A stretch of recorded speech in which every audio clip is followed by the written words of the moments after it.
Good morning, my friends. Today we are going to visit this special place.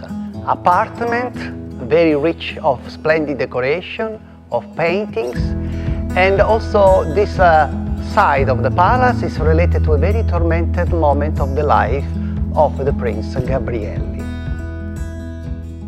In previous century, many nobles, and the Gabrielli the same, had their prelates and cardinals, and they were very interested in art and culture.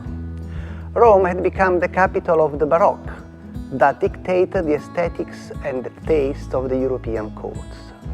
Bernini had died in 1680, and a year after the arrival of the new princess in 1689, Queen Christina of Sweden had died at Palazzo Corsini, who had created a very lively cultural club frequented by artists, poets, and scholars. Christina's presence was instrumental in the success of the Arcadian style in painting and literature. But within this new intellectual taste, ideas were already circulating that the Church would later perceive it as a threat to the firmness of the faith. When we talk about the Inquisition, we often forget that most of the victims among Catholics were ecclesiastical or from religious orders, which, given to their theological culture, had the means to question it. A separate case are the witchcraft trials. In the history of Roman Gabrielli, Piero was a Monsignor who paid a very high price for his new ideas. He was arrested and condemned by the Inquisition court in 1690 for supporting and promoting a heretical circle known as the Whites. It was a real tragedy. Some members were tortured, and one of these, a priest, committed suicide.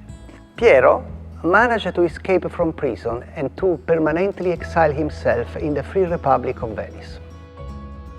Giacinto Brandi, Gian Girolamo Bonesi, Bonaventura Lamberti, Philip Ross, and other painters, they painted for him. In addition, the collection was enriched with a large number of paintings by Sebastiano Ricci and a large canvas by Pittoni. Among the mythological episodes illustrated, one can admire paintings such as Achille and Shiro at the court of Licomede, Venus asleep, and Disparate Venus mourning the death of Adonis, works that can be found, among others, in the large entrance hall.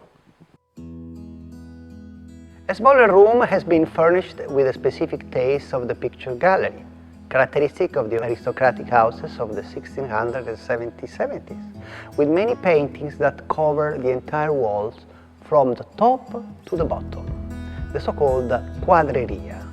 The arrangement of the canvases, which remain the same as Gabrielli wanted, follow a precise pattern with pastoral, hunting, and mythological scenes. Now we are entering this splendid room or dancing hall.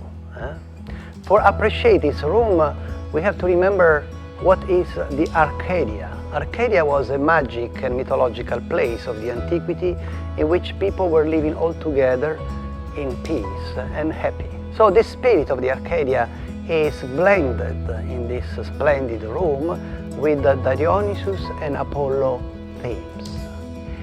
And the painters who decorated this splendid dancing hall, the most famous of this painter is Sebastiano Ricci, a painter of the 1700s. But there are also paintings made by the Roman school in the late 1600s. There is a carefree and wild air alternating with the Rococo elegance. After all, we are in the libertine century of Casanova and Metastasio, before the French Revolution. It is interesting to note that in one of the few paintings with a biblical subject, Ricci represented Esther who faints before Ahasuerus with the two bare breasts separated by a precious brooch in the middle, almost like a rich Venetian courtesan. Likewise, in Moses saved from the waters of the Nile by Pharaoh's wife, the elegance of the queen and her retinue, which has nothing biblical despite the standard iconography of the subject, makes Ricci add a detail of his heraldic insignia, of the family, of course, of Gabrielli. A white cross on a red background in a halberd held by one of the queen's bodyguards.